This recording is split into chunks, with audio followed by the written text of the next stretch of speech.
عجب ہے پورنوار خیر المدارس، خدا کا ہے گلزار خیر الحمد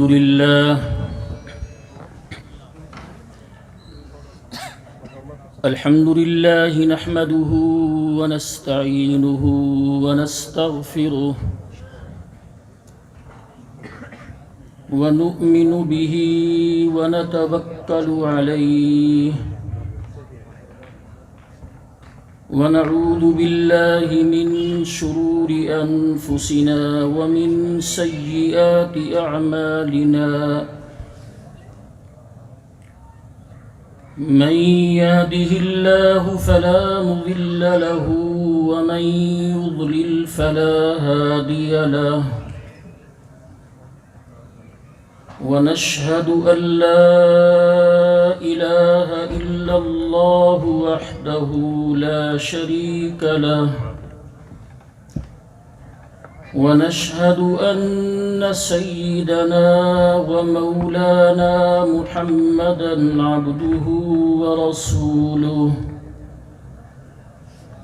صلى الله تعالى عليه وعلى آله وأصحابه وبارك وسلم. أما بعد فقد قال الله تبارك وتعالى في كلامه المجيد والفرقان الحميد: أعوذ بالله من الشيطان الرجيم. بسم الله الرحمن الرحيم.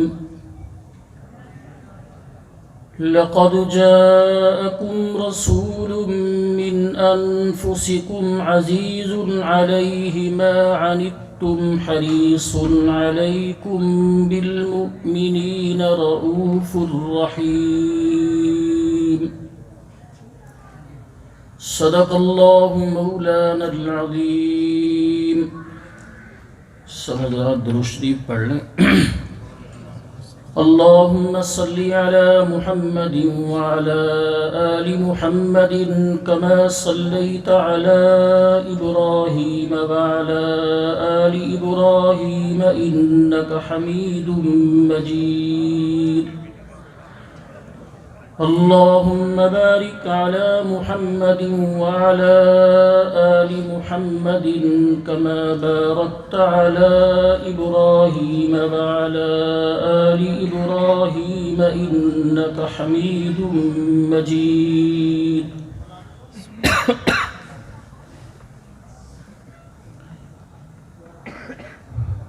محترم دوستوں اور بزرگوں،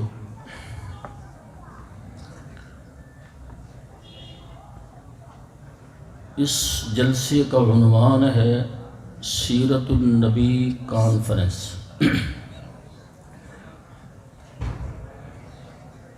آپ حضرات اپنی مصروفیات اور اپنے آرام کو ترک کر کے یہاں تشریف لائے، جو اس بات کی علامت اور نشانی کہ آپ حضرات کو رسول اللہ صلی اللہ علیہ وسلم کے ساتھ محبت ہے. اس لیے کہ اگر محبت نہ ہوتی تو آپ حضرات رسول اللہ صلی اللہ علیہ وسلم کا تذکرہ سننے کے لیے اپنی مصروفیات اور اپنے آرام کو نہ چھوڑتے تھے. تو آپ کا اپنی مصروفیات اور آرام کو چھوڑ کر یہاں تشریف لانا یہ اس بات کی نشانی ہے کہ آپ کو رسول اللہ صلی اللہ علیہ وسلم کے ساتھ محبت ہے. اللہ اس کو مبارک فرمائے. رسول اللہ صلی اللہ علیہ وسلم کے ساتھ محبت بہت بڑی دولت ہے. حضرت انس رضی اللہ تعالیٰ عنہ سے روایت ہے، وہ فرماتے ہیں کہ ایک شخص حاضر ہوا اس نے رسول اللہ صلی اللہ علیہ وسلم سے سوال کیا متی قیام الساعہ، قیامت قائم کب ہوگی؟ تو رسول اللہ صلی اللہ علیہ وسلم نماز کے لیے تیار کھڑے تھے۔ آپ صلی اللہ علیہ وسلم نے اس کی بات کا جواب نہ دیا۔ جب آپ صلی اللہ علیہ وسلم نے نماز پڑھ لی، نماز سے فارغ ہوئے، تو آپ نے پوچھا کہ این السائل عن قیام الساعہ، کہ جو شخص یہ سوال کر رہا تھا، پوچھ رہا تھا کہ قیامت قائم کب ہوگی، وہ کہاں ہے جی؟ اس نے عرض کی انا یا رسول اللہ صلی اللہ علیہ وسلم، کہ میں ہوں وہ، میں سوال کر رہا تھا، میں یہ پوچھ رہا تھا کہ قیامت قائم کب ہوگی۔ تو آپ صلی اللہ علیہ وسلم نے اس سے سوال کیا کہ ما اعددت لہا، کہ تو جو پوچھ رہا ہے کہ قیامت قائم کب ہوگی، تیری اس کے لیے تیاری کیا ہے؟ تو جو سوال کر رہا ہے کہ قیامت قائم کب ہوگی، تیری اس کے لیے تیاری کیا ہے؟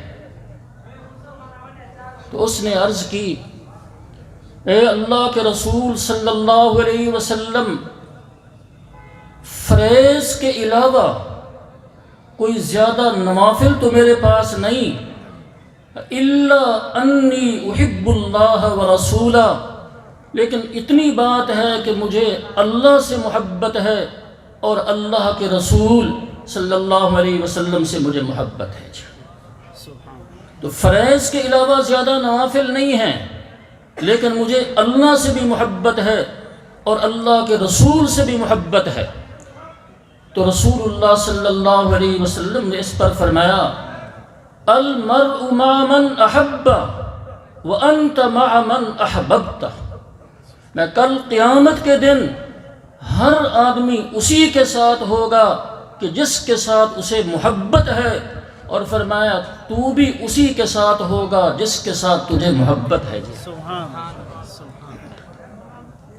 اب جب رسول اللہ صلی اللہ علیہ وسلم نے یہ فرمایا کہ قیامت کے دن ہر آدمی اسی کے ساتھ ہوگا جس کے ساتھ اسے محبت، اور تو بھی اسی کے ساتھ ہوگا جس کے ساتھ تجھے محبت، حضرت انس کا بیان ہے۔ حضرت انس رضی اللہ تعالی عنہ فرماتے ہیں ما رأيت فرح المسلمون بعد الاسلام فرحهم بهذا،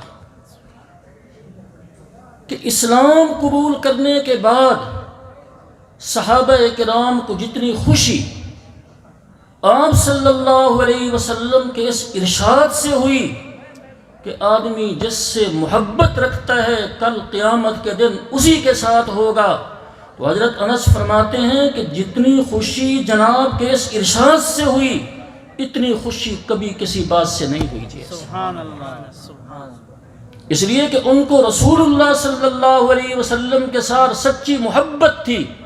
تو جب آپ نے یہ فرمایا کہ آدمی جس سے محبت رکھتا ہے کل قیامت کے دن اسی کے ساتھ ہوگا، ان کو تسلی ہو گئی کہ کل قیامت کے دن آپ کے ساتھ ہوں گے۔ سبحان اللہ۔ تو اس لیے میں نے عرض کی کہ اللہ تبارک و تعالیٰ نے رسول اللہ صلی اللہ علیہ وسلم کی محبت دلوں میں بٹھا دی، تو یہ بہت بڑی دولت ہے، اس پر ہمیں اللہ کا شکر ادا کرنا چاہیے۔ اور حضور صلی اللہ علیہ وسلم کا تذکرہ اس کو شوق سے سنیں، آپ کا تذکرہ شوق سے کریں، اس لیے کہ آپ کا تذکرہ اللہ کی رضا اور خوشنودی کا ذریعہ، اور آپ کا تذکرہ عبادت ہے۔ میری بات سمجھنے کی کوشش کریں، آپ کا تذکرہ اللہ کی رضا اور خوشنودی کا ذریعہ، اور آپ کا تذکرہ عبادت ہے۔ وہ کیسے؟ دیکھیں، آپ میں سے بہت سے حضرات ایسے ہیں جو پڑھنے پڑھانے والے ہیں، استاذ کو جس شاگرد کے ساتھ محبت ہو، جو شاگرد لیک فیک ہو، استاذ کا محبوب ہو، اگر استاذ کے سامنے اس شاگرد کی کوئی تعریف کرے، جس شاگرد کے ساتھ استاذ کو محبت ہے، لیک فیک شاگرد ہے، اگر استاذ کے سامنے اس شاگرد کی کوئی تعریف کرے تو استاذ خوش ہوگا یا نہیں ہوگا؟ باپ کو جس بیٹے سے محبت ہے، اس باپ کے سامنے اس بیٹے کی تعریف کی جائے تو باپ کو خوشی ہوگی یا نہیں ہوگی؟ تو جس طرح استاذ کے سامنے اس کے لیک فیک شاگرد کی تعریف کی جائے، استاد کو جس سے محبت ہے اس کی تعریف کی جائے استاذ کے سامنے تو استاذ، اگر سمجھ آ رہی بات تو جواب دو، استاذ خوش ہوگا یا نہیں ہوگا؟ والد کو جس بیٹے سے محبت ہے تو والد کے سامنے اس بیٹے کی تعریف کی جائے، اس کے فضائل و مناقب کا تذکرہ کیا جائے تو باپ کو خوشی ہوگی یا نہیں ہوگی؟ تو جس طرح استاذ کے سامنے اس کے شاگرد کا تذکرہ ہو تو استاذ کو خوشی ہوتی ہے، والد کے سامنے اس کے محبوب بیٹے کا تذکرہ ہو وہ خوش ہوتا ہے۔ اسی طرح جب اللہ کی بارگاہ میں اللہ کے محبوب صلی اللہ علیہ وسلم کا تذکرہ کیا جائے گا، آپ کے فضائل کا تذکرہ ہوگا، آپ کے کمالات کا تذکرہ ہوگا تو یقیناً اللہ بھی خوش ہوں گے۔ سبحان اللہ، سبحان اللہ۔ تو آپ کا تذکرہ اللہ کی رضا اور خوشی کا ذریعہ، اور جو کام اللہ کی رضا کا ذریعہ ہو وہ عبادت ہوگا یا نہیں ہوگا؟ جو کام اللہ کی رضا کا ذریعہ ہو یقیناً وہ عبادت ہوگا۔ جی تو آپ کا تذکرہ اللہ کی رضا کا سبب اور آپ کا تذکرہ عبادت ہے۔ تو اس لیے ذوق شوق سے بیٹھیں، توجہ سے حضرات کے بیان سنیں۔ میں ایک چھوٹی سی بات سمجھاتا ہوں آپ کو کہ رسول اللہ صلی اللہ علیہ وسلم آپ کے انسان ہونے کا یہ مطلب نہیں ہے کہ آپ عام انسانوں کی طرح تھے۔ آپ کے انسان ہونے کا یہ مطلب نہیں ہے کہ عام انسانوں کی طرح تھے، بلکہ عام انسانوں سے اتنے فائق، اتنے برتر، اتنے افضل، اتنے اشرف کہ اگر ایک انسان بیک وقت عام انسان کو دیکھے اور رسول اللہ صلی اللہ علیہ وسلم کو دیکھے، آپ کے کمالات کو دیکھے، آپ کی خصوصیات کو دیکھے تو وہ کہے گا شاید انسان ہی نہیں ہے۔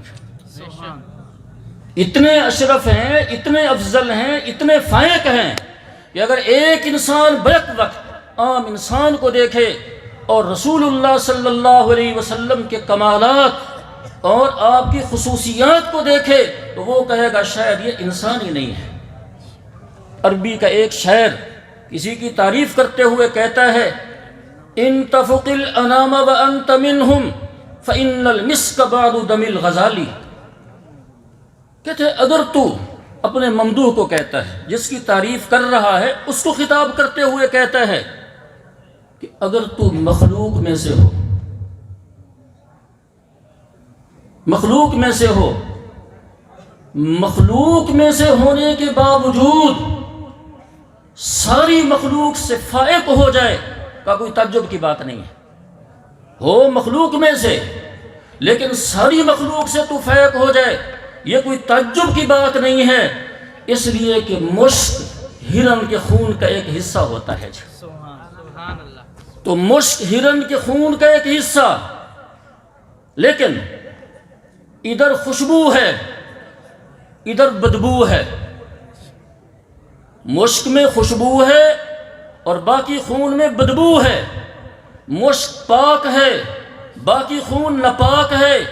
اگر ایک انسان بیک وقت مشک کو دیکھے، ہرن کے باقی خون کو دیکھے تو وہ کہے گا شاید مشک ہرن کے خون کا حصہ ہی نہیں ہے جیسے۔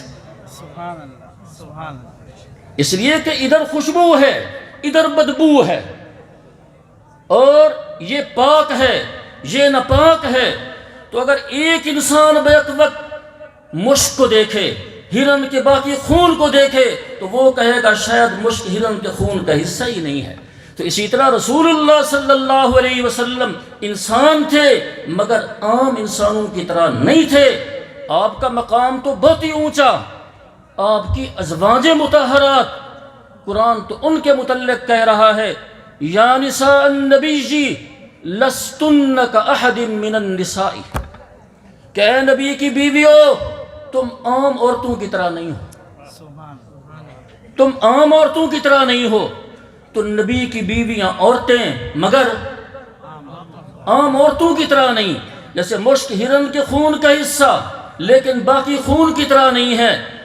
اور آپ صلی اللہ علیہ وسلم کی ازواج مطہرات ہم سب کی میں عورتیں لیکن عام عورتوں کی طرح نہیں۔ اسی طرح رسول اللہ صلی اللہ علیہ وسلم انسان مگر عام انسانوں کی طرح نہیں ہے جی۔ سبحان اللہ، سبحان اللہ۔ دیکھیں مجھے بھی پسینہ آتا ہے، آپ کو بھی پسینہ آتا ہے، اپنے پسینے سے نفرت ہوتی ہے، ہوتا ہے یا نہیں ہوتا؟ لیکن قربان جائیں رسول اللہ صلی اللہ علیہ وسلم کے پسینے پر۔ حضرت معاذ کا بیان ہے، حضرت معاذ رضی اللہ تعالیٰ عنہ فرماتے ہیں کنت اسیر مع رسول اللہ صلی اللہ علیہ وسلم، میں آپ کے ساتھ چل رہا تھا، توجہ فرمانا، میں آپ کے ساتھ چل رہا تھا، آپ نے فرمایا یا معاذ ادنو منی، اے معاذ میرے قریب ہو جا۔ سبحان اللہ۔ حضرت معاذ کہتے ہیں فدنوت منہ، میں جناب کے قریب ہوا، میں جناب کے قریب ہوا۔ تو آگے کہتے ہیں ما شممت مسکن ولا عنبرا اطیب من ریح رسول اللہ صلی اللہ علیہ وسلم، میں آپ کے قریب ہوا تو آپ کے جسم مبارک سے جو میں نے خوشبو محسوس کی، ایسی خوشبو نہ کبھی مشک کے اندر محسوس کی نہ کبھی عنبر کے اندر محسوس کی ہے۔ اور جناب کا جس راستے سے گزر ہو جاتا تو آپ کے پسینے کی خوشبو سے پتہ چل جاتا تھا کہ اس راستے سے جناب کا گزر ہوا ہے جی ایسا۔ حضرت جابر بن سمرہ کا بیان ہے، وہ کہتے ہیں ان رسول اللہ صلی اللہ علیہ وسلم لم يسلك طریقا فيتبعه احد الا عرف انه قد سلكه من طيب عرقه، جی کہ جس راستے سے جناب کا گزر ہو جاتا، اگر اسی راستے پر جناب کے پیچھے کوئی آدمی چلتا تو آپ کے پسینے کی خوشبو سے پہچان لیتا تھا کہ اس راستے سے جناب کا گزر ہوا ہے جی ایسا۔ اور ایسا پسینہ، ایسی عمدہ خوشبو کہ لوگ آپ کے پسینے کو اپنی خوشبو میں ملایا کرتے تھے جی ایسا، لوگ آپ کے پسینے کو اپنی خوشبو میں ملایا کرتے تھے۔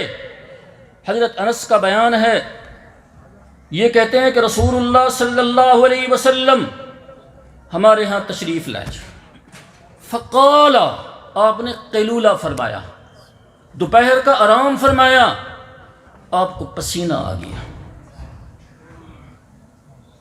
حضرت انس کہتے ہیں جات امی بقارورہ، میری ماں شیشی لے کر آ گئی۔ حضور علیہ السلام آرام فرما رہے ہیں تو میری ماں شیشی لے کر آ گئی، فجعلت تسلط الحرق، پسینہ پونچھ کر شیشی کے اندر ڈالنے لگ گئی۔ فاستيقظ رسول اللہ صلی اللہ علیہ وسلم، آپ علیہ السلام بیدار ہوئے، آپ کی آنکھ کھل گئی۔ تو آپ نے حضرت انس کی والدہ سے کہا یا ام سلیم ما هذا الذي تصنعين، یہ کیا کر رہی ہو، یہ کیا کر رہی ہو؟ حضرت انس کہتے ہیں کہ میری والدہ نے جواب دیا ھذا عرق نجعله لطيبنا وهو اطيب الطيب، جیسے کہ آپ کا پسینہ ہم اپنی خوشبو کے اندر ملایا کرتے ہیں، اور جس خوشبو کے اندر جناب کا پسینہ مل جائے وہ خوشبو ہمارے ہاں سب سے عمدہ سمجھی جاتی ہے۔ سبحان اللہ۔ تو میں عرض یہ کر رہا تھا کہ حضور صلی اللہ علیہ وسلم انسان تھے مگر عام انسانوں کی طرح نہیں تھے، عام انسانوں کی طرح نہیں تھے۔ لیکن ایک وقت جناب پر ایسا آیا تو توجہ فرمانا، سمجھنے کی کوشش کرنا۔ ایک وقت جناب پر ایسا آیا، کوئی اٹھانے کے لیے تیار نہیں، کوئی چھاتی سے لگانے کے لیے تیار نہیں، کوئی کندھے پر بٹھانے کے لیے تیار نہیں، کوئی دودھ پلانے کے لیے تیار نہیں۔ کیا اس وقت آپ افضل نہیں تھے؟ جی، جس وقت کوئی اٹھانے کے لیے تیار نہیں ہو رہا، کوئی چھاتی سے لگانے کے لیے تیار نہیں ہو رہا، کوئی دودھ پلانے کے لیے تیار نہیں ہوا، کیا اس وقت آپ افضل نہیں تھے؟ تو کیوں نہیں اٹھا رہے تھے؟ کیوں نہیں اٹھا رہے تھے؟ اس لیے کہ یتیم ہے، یتیم ہے، کیا ملے گا؟ اگر ہم نے اس کو دودھ پلا دیا، اس کی پرورش کر دی، ہمیں کیا ملے گا؟ اس کسی ایک نے اٹھا لیا نا، جی، جس نے اٹھایا اس کا نام کیا ہے؟ جنہوں نے نہیں اٹھایا ان کا نام؟ جس نے اٹھایا اس کا نام بچہ بچہ جانتا ہے، اور جنہوں نے نہیں اٹھایا ان کو کوئی نہیں جانتا، کوئی نہیں جانتا۔ اچھا، جنہوں نے نہیں اٹھایا وہ بعد میں پچھتا ہے یا نہیں پچھتا ہے؟ دیکھ، تو کوئی اٹھانے کے لیے تیار نہیں ہے، اس لیے کہ دنیا ملنے کی توقع نہیں۔ تو اللہ تبارک و تعالیٰ نے اپنے محبوب کو ان سے بچانے کے لیے کہ جن کے دلوں میں دنیا کی عظمت تھی، ان سے بچانے کے لیے اپنے محبوب پر یتیمی کا پردہ ڈال دیا۔ سبحان اللہ۔ جن کے دلوں میں دنیا کی عظمت، ان سے محفوظ رکھنے کے لیے، ان سے بچانے کے لیے اپنے محبوب پر یتیمی کا پردہ ڈال دیا۔ اسی طرح قرآن کریم، چونکہ مدرسے کا پروگرام ہے، میں یہ بات سمجھانا چاہتا ہوں، قرآن کریم ایک عظیم دولت ہے۔ تو اللہ نے اس کو ان سے بچانے کے لیے جن کے دلوں میں دنیا کی عظمت ہے، اس پر مسکینی کا پردہ ڈال دیا، مسکینی کا پردہ ڈال دیا۔ جی، اب جیسے وہاں جنہوں نے نہیں اٹھایا پچھتا ہے یا نہیں پچھتا ہے، اور جنہوں نے اٹھا لیا ان کے تو مزے ہو گئے۔ تو یہاں بھی جو آج قرآن سے اعراض کر رہے ہیں یہ پچھتائیں گے، اور جو قرآن کو سینے سے لگا رہے ہیں، سینے میں جگہ، قرآن کریم کو سینے میں جگہ دے رہے ہیں، وہ حضرت حلیمہ کی طرح خوش ہوں گے انشاءاللہ۔ بس میں آخری بات، جو کچھ سینے میں لے رہے ہیں یہی جنت ہے۔ سبحان اللہ۔ ایک روایت کے اندر آتا ہے، کل آیت فی القرآن ہی درجۃ فی الجنت، قرآن کی ہر آیت جنت کا باب ہے۔ جی، سبحان اللہ۔ کہ جس بچے کے سینے میں، جس مسلمان کے سینے میں قرآن کریم کی ایک آیت محفوظ ہے، اس کے سینے میں جنت کا ایک باغ محفوظ ہے۔ سبحان اللہ۔ جس کے سینے میں 2 آیتیں ہیں، اس کے سینے میں جنت کے 2 باغ محفوظ ہیں۔ تورات، انجیل، زبور پر ایمان رکھنے والے مرنے کے بعد جس جنت میں داخلے کی امید رکھتے ہیں، ایک مومن مسلمان نے اور مومن مسلمان کے بچے نے اس جنت کو آج ہی اپنے سینے کے اندر محفوظ کیا ہوا ہے۔ اللہ تبارک و تعالی ان اداروں کے ساتھ تعلق رکھنے کی توفیق۔ عجب ہے پورنوار